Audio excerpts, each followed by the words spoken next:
So welcome back to another rebuild here on NBA 2K25 Next Gen. In today's video, we are back with part 2 of the Blockbuster trade that went down last weekend. That, of course, was Desmond Bane to the Orlando Magic. Today, we have the Memphis Grizzlies side. This one was an absolute shocker. I don't think anybody thought that Desmond Bane was going to be the first domino to fall in the NBA offseason. We're actually not even into the offseason yet, but just in case you have not been paying attention, didn't watch yesterday's video, whatever it is, I'll read you off the trade real quick. First and foremost, Orlando going to get Desmond Bane. Memphis is going to get Cole Anthony, Kentavious Caldwell-Pope, 4 first-round draft picks, including the 16th overall pick in 2025, an unprotected first in 2026, 2028, and 2030, and then a pick swap in 2029. So 4 first-round picks, all unprotected, a pick swap in 2029 for Desmond Bane. It's a lot. We'll, of course, discuss the package a little bit more once we do get into the actual video. But, you know, this was a shocker in so many different ways because we think about this Memphis team, perennial playoff team. They've never really been a true contender, but ultimately they had a core locked in place, and I didn't think they were going to break it up at all. My goal today is to, of course, continue adding to this Memphis Grizzlies team, hopefully bringing in more talent than we are sending out, and eventually get this franchise a championship. Of course, before we do get into this video, let me know any other rebuild ideas down below in the comment section. I'm pretty much open to anything you guys are looking to see at this point. Eventually, we will wrap up the LeBron era, but if these trades start picking up, those videos are certainly going to be coming. So let me hear anything you guys got for me down below in the comment section. Again, excited to do part 2 of this trade here today. Let's get into it. So, of course, in yesterday's video with the Orlando Magic side of this deal, we ended up discussing kind of in detail about what this trade could mean for the Magic moving forward. You know, could Desmond Bane be the final piece of their puzzle? Of course, he's going to bring them a lot of offensive help. Here today with the Memphis Grizzlies side, I think it's a little bit more interesting because everybody knew Orlando was going to be looking for some sort of offensive help this offseason. Why Memphis moved Desmond Bane? That's still kind of the million-dollar question. I think the obvious answer is the trade package they got. I don't think many people thought that 4 first-round picks and a pick swap were going to be the cost for a Desmond Bane. Bane's a really good player, don't get me wrong. That is a lot in terms of draft capital, even if those picks, at least now, don't seem like they're going to be super high up. But it is definitely a hefty price to pay for Orlando. On the Memphis side of this, it's an interesting one because I thought this was going to be a team that maybe reloaded, maybe swung some sort of blockbuster, but if they made a big blockbuster, I thought they were going to be acquiring a star player. I didn't think they were going to be sending one out. So I'm very interested to see what the futures of Ja Morant and Jaren Jackson Jr. look like. My guess is that they continue building around them in Memphis, but this was an interesting move at a very interesting time, to say the least. So let's get into it. Let's break down this Grizzlies roster and what we are working with. Of course, starting out here at the point guard spot, Ja Morant. We all know how talented he is when he's on the floor, when he's fully healthy. I have absolutely no plans of moving on from him here today. He is the face of this franchise. He's only 25 years old, long-term contract. There's, really not a lot of negatives when it comes to Ja Morant in terms of basketball. Behind him, Scottie Pippen Jr., who is on an absolutely fantastic contract, going to be a very, very key role player for this team here today. He tends to develop pretty well, and again, that price tag is just absolutely out of this world. Fantastic. And then you bring Cole Anthony into the mix, who I thought had some down kind of moments with Orlando last year. At 25 years old, there's certainly still a little bit of room to grow, but he was probably never really in their long-term plans. And quite honestly, I don't know if he's going to be in Memphis's either. So we'll figure out what we're going to do with him here today. Of course, I don't really run 3 players at any single position, so whether we're moving somebody around, whether we make another trade, that is TBD. But quite honestly, it felt like Cole Anthony and Kentavious Caldwell-Pope were really just salary fillers, and the draft picks were what Memphis was really after. We moved to the shooting guard spot, which is obviously a pretty big gaping hole right now. I mean, no disrespect to Luke Kennard, the newly acquired Kentavious Caldwell-Pope, or John Conchar, but these are not really quality starting shooting guards on a team that you would like to think is trying to be competitive here in a loaded Western Conference. So, pretty immediately here in today's unrealistic rebuild, this is the area that I need to upgrade the most. It needs to be immediately, and it's something I will certainly address as soon as possible. The small forward spot's definitely an interesting one. I think this, prior to the Desmond Bane trade, was probably their weakest position, and that's, not a shot at Jalen Wells, who actually had a pretty damn impressive rookie campaign, I will say.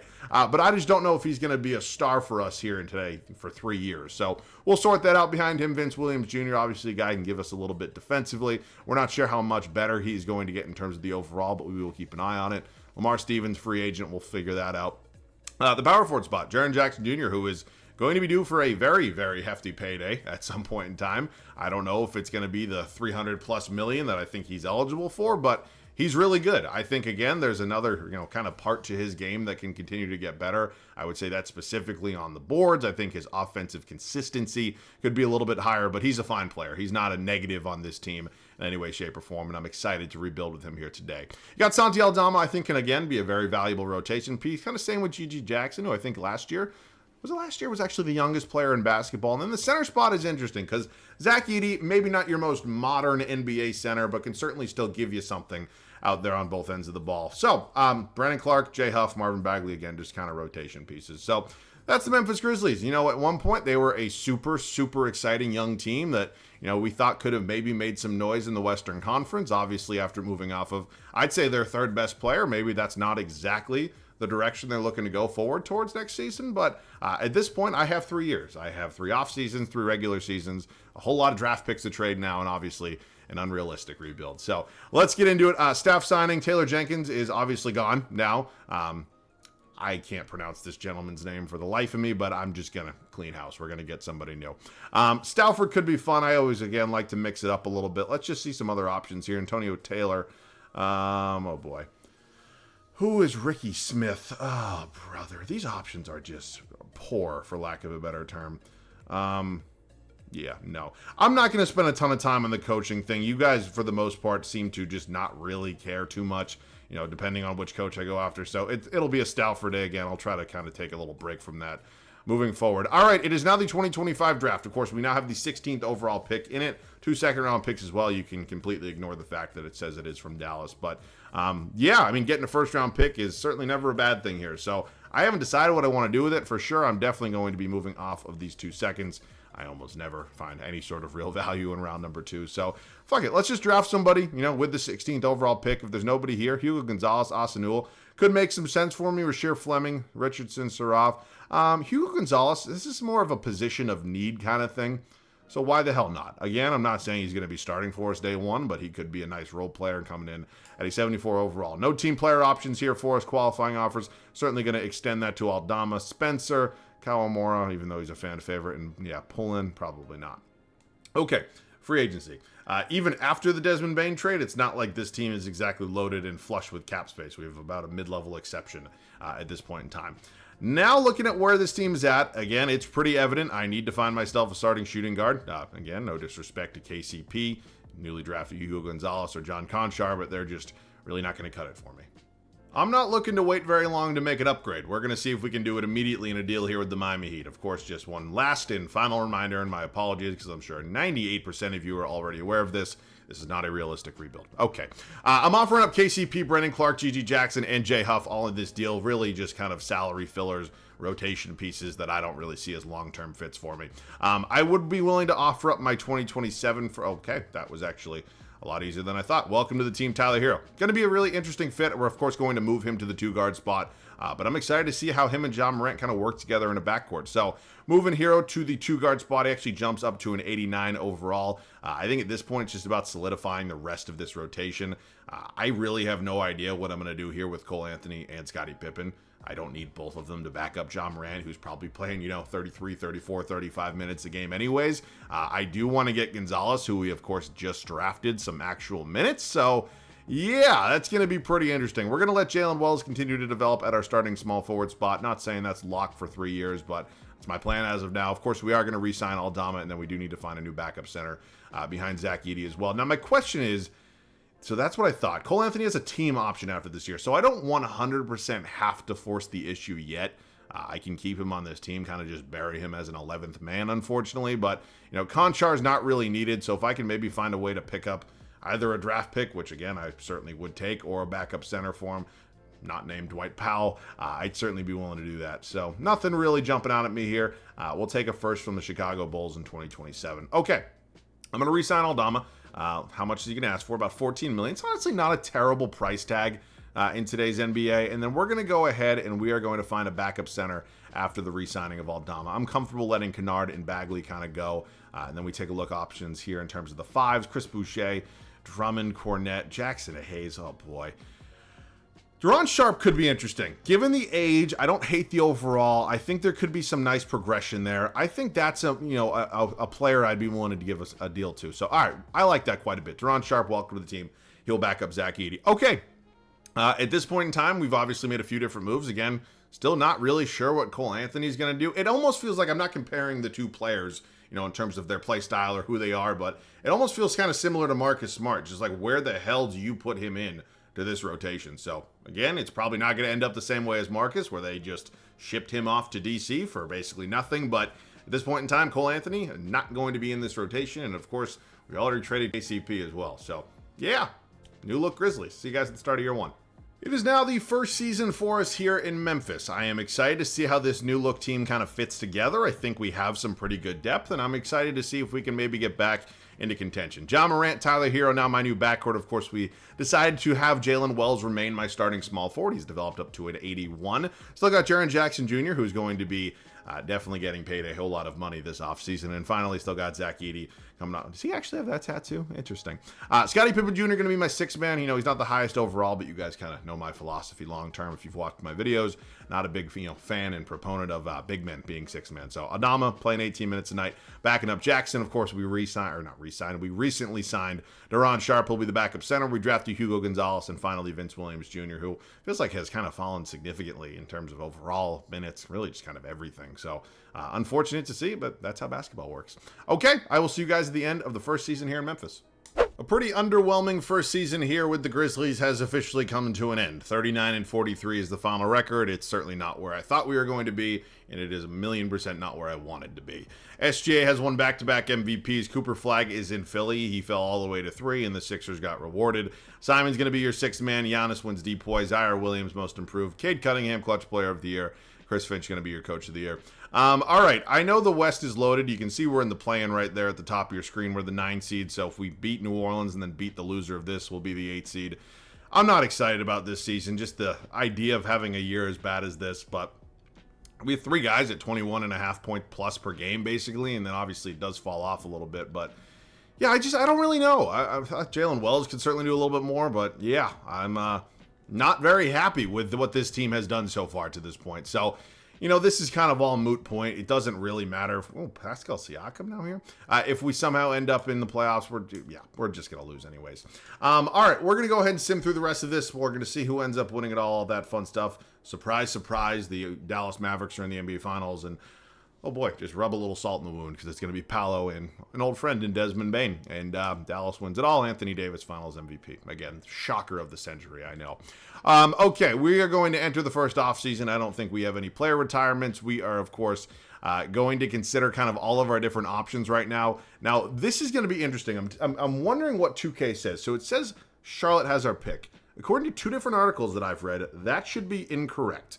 We should have our own pick. And we also have the Orlando pick, which, of course, is not going to nearly be as good right now. And I did actually trade my 2027 first-round pick as well. So, yeah, we really have to be good next year. Okay, let's see what's going to end up happening. Yeah, it says... Wait. Hornets. Where's my pick? Memphis. Am I losing it? What is going on? Am I blind? Oh, the Suns have it. It jumped up to number 3. Okay, I'm fucking blind. All right, well, Mike Stauffer is here. I think I'm taking my pick back because I read 2 different articles. I'm just quoting right now. I'm just reading you off. Memphis Grizzlies future NBA draft first round pick selections. 2025, Orlando's first round pick, number 16 overall. 2026, this year. Own first round pick, jumped up to number 3. Orlando's first round pick with swap rights with either Suns or Wizards. There are protections on that, yada, yada, yada. We should have Orlando's pick, and we should be able to swap, but I'm not getting into that. Or we should have, we also should have our pick. I'm taking it back is what I'm saying.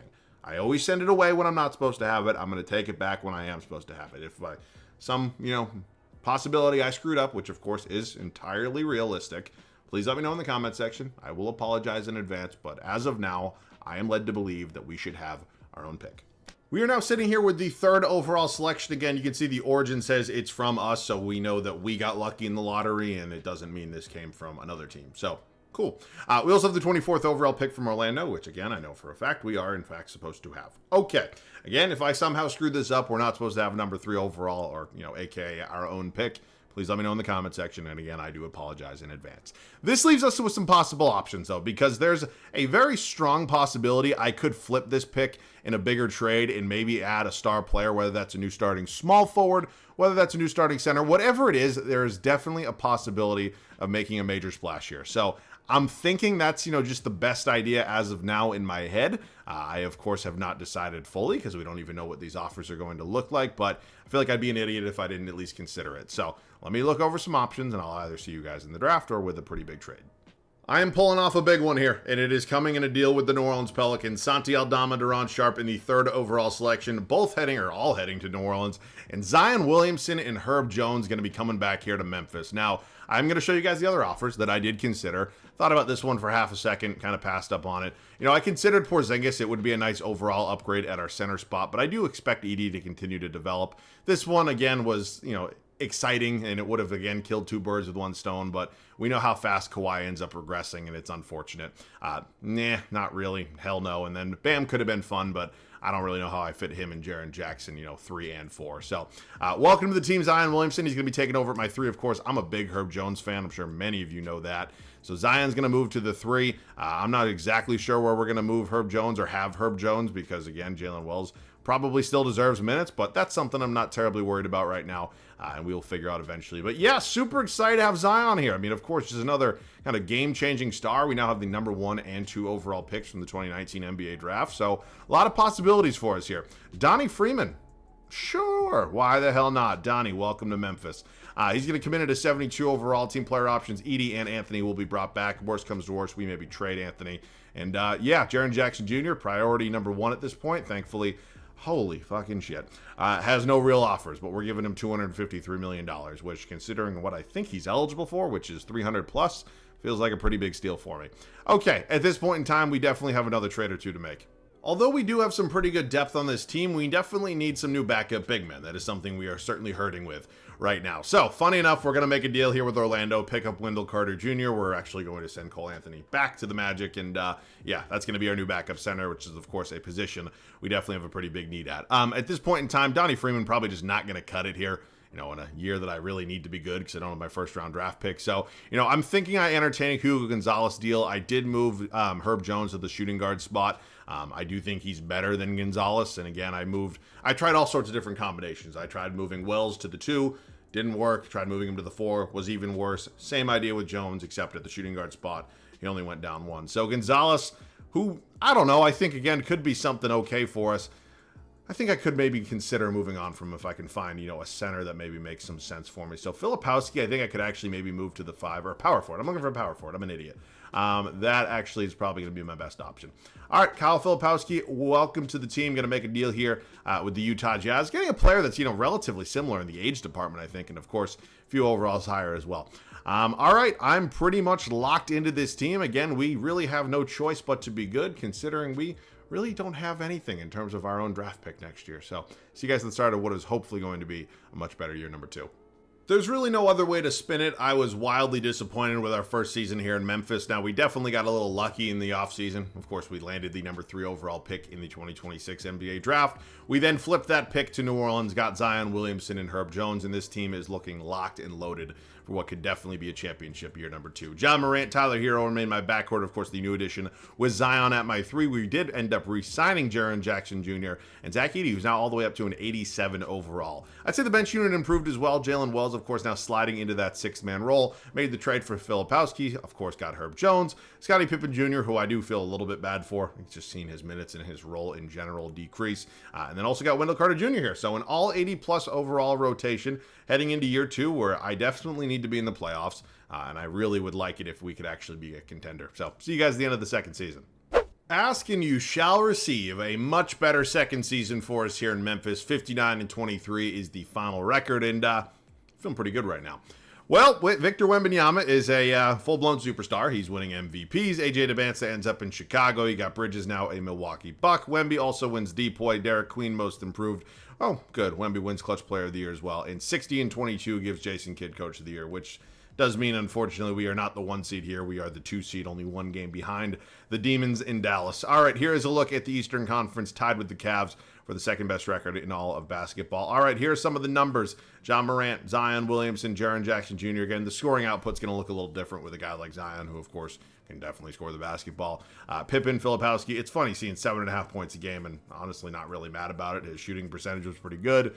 He definitely rebounded the ball well, so we have a lot of guys who can score the ball. Edie did lead us in boards, assists as John Morant. 9 a game. I imagine that has to be a career high. Okay, it is the Lakers in round 1. Still got Luka, and they have added Kevin Durant after LeBron James's retirement. Still got, or not still, brought in John Collins, Isaac Okoro, Chris Dunn.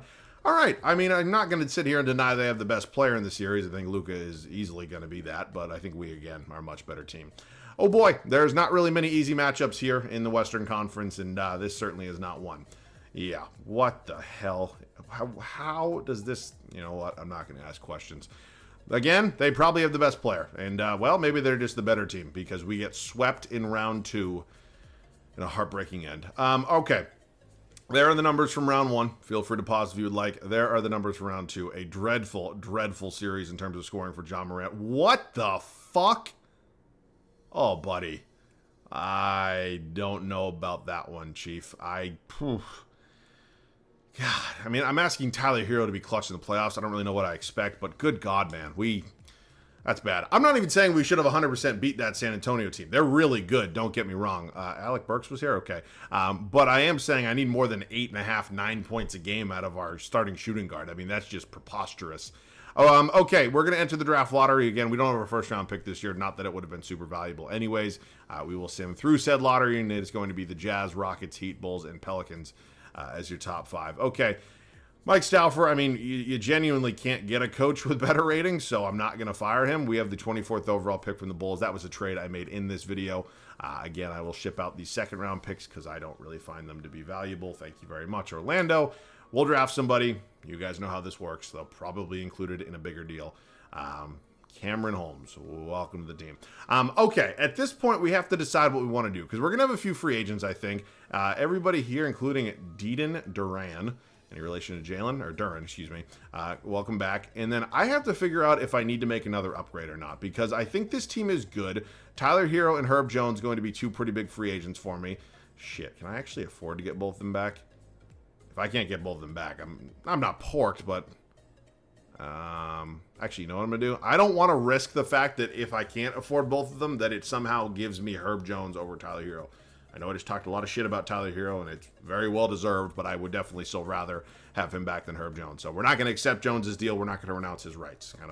We'll just wait one more day and make sure I can actually pay him this money, which I can. Okay, at this point in time, I don't know what else there is really to do. We did just re-sign Hero. So, you know, I don't love re-signing a guy, immediately trading him, but it's certainly not going to be ruled out, I guess, at this point. Also could look to make a center upgrade. I think, again, the overall for what Zach Edey is will probably continue to rise. I just don't know how much better his numbers are going to get. So I'm not saying anything's 100%, but I am saying pretty much all options are on the table at this point. I've traded for Devin Booker a few times in these rebuilds recently. I have no idea why Phoenix is always so willing to part with him, but if they are still willing to do that, I'd certainly like to maybe find a way to get a trade done. So again, I know I just mentioned I don't love immediately re-signing a player and then immediately trading him, but I think in this scenario, again, fully unrealistic rebuild, it would be worth it because Booker is a major upgrade over Hero. Wow. Not a single draft pick was sent out. All right, Booker obviously going to move to the 2, maybe his more natural fit anyways. He's going to really just be a nice fit and nice upgrade over what the hell is going on here? My screen going out? He's just going to be a nice major upgrade here. I mean, there's really no denying that. I considered a few different center possibilities as well, but I think Edey's overall is going to continue to go up. And again, Edey really wasn't the problem. He kind of did exactly what he did throughout the regular season that we won almost 60 games. So that's going to be it in terms of major moves. Again, hopefully this is enough to put us over the top. If it's not, then I'm just going to pray to God I never have to do a Western Conference rebuild again. It's year 3 here in Memphis. We have not even been to a conference finals yet this offseason, pulling off another blockbuster, adding Devin Booker to now pair him up in our backcourt with John Morant. It's insane. I mean, just look at this fucking team, dude. Zion, Jackson Jr., Zach Edey. Bench unit, Jalen Wells, Filipowski, Herb Jones, Scottie Pippen Jr., Wendell Carter Jr. I mean, there's not really much else I can do. There's not really much else I can say. If this team can't win it all, then I guess it was just really never meant to be at that point. So I will see you guys officially at the end of the final regular season. Final record for the final season is going to come in at 70-12. Although we are not breaking any records, I am feeling pretty confident with this team right now, and hopefully not only a Western Conference Finals appearance, but Finals appearance and a championship, of course, are on the horizon. Luka Doncic, MVP, Tyron Stokes, he's in Houston. Gordon Mean, your sixth man of the year in Charlotte. Wemby wins DPOY. Chris Sinach Jr., Paolo Banchero, I thought that said 39.5. Holy smokes. And Mike Stauffer, first coach of the year this video. And for the first time in this video, we are the 1 seed here with the Grizzlies. 6 games up on the Demons in Dallas and 62 wins in Chicago. What, did Mike come back? All right, it is time for the final playoff run. Again, you guys are all very much aware of my philosophy. As long as we win games, I don't care who does what. All right, Golden State here in round 1. They've added Giannis. Okay. I was like, how the hell? And then I saw Giannis. Okay, well, Giannis is, I would 1,000% say the best player in this series, but we are a way better team as a whole. Lakers in round 2. Luka won an MVP. They got Bronny James now in the starting lineup. Chumani Kamara, Jaden Quinton. Oh, fuck me, dude. Oh, it's never easy, right? It's just, there's never an easy path. Oh, for the love of Christ. I mean, if it just doesn't happen, it's just not meant to be. I mean, the basketball gods, the 2K gods, now, wow, we won. And, well, it's not getting any easier because it doesn't really matter who's on this rotation for Dallas. They're always the most challenging team to go up against for, again, God knows what fucking reason. All right, quick 2-1 lead. We actually up 3-1 now. Don't blow a 3-1 lead. Thank you. And we are on to the NBA Finals, taking on AJ DeBansta and the Chicago Bulls. All right, they've actually established a pretty good team. I mean, 62 wins is interesting. Well, wow, that's a lot of young talent. Okay, let's see what happens here in the NBA Finals. We are currently up 2-1. Make that 3-1. Make that a championship, my friends. And Zion Williamson going to be your Finals MVP. Wow. What a rebuild. What an interesting rebuild. I mean, we put together a God squad. I don't want to make it seem like we won some Cinderella-ass championship because that's not what happened. But, you think of how this team kind of started off, and I thought we had a really good team all 3 years, and really the only one that actually made any sort of real noise was the one in the final season. So, nonetheless, I enjoyed this one. Of course, it's an unrealistic rebuild. It's never really going to be anything remotely close to what Memphis is likely going to look like over the next couple seasons. But, yeah, I mean, I mentioned it earlier on the video. I'll be very interested to see what they do for the rest of this offseason. Because I thought Memphis was one of those teams that certainly could look to make a major trade. I just thought, again, it was going to be kind of on the other side of it. I thought they were going to bring in a really big name to kind of, maybe push them over the edge. But they decided not to do that. I understand why they made the trade. It's a lot of draft capital from Orlando. And these trades always have a really weird way of working out when, you see some of these picks that are involved and you say to yourself, well, there's no way that any of those are going to be really valuable. And we look back in 2 years and all of a sudden you're ended up with like a top 10 pick. So, I'm not saying it's going to happen here. There's just as many times that it doesn't happen as it does. But again, it's just, I think people tend to overreact a lot when these things originally go down, myself included. But I'm really interested, again, to see what Memphis does this rest of this offseason. Hell, for this offseason, because we're not even in the offseason yet. But I say that building around John Morant, Jaren Jackson Jr. is definitely a good goal. And hopefully they can continue doing that because they got a really good development program and obviously now have a first-round pick. So, nonetheless, very excited for the rest of the NBA offseason. We know damn well more blockbusters are coming. And, of course, you will have all the coverage here for you. So, that'll do it for me. As always, thanks so much for watching. I love you guys. I'll catch you guys all in the next one.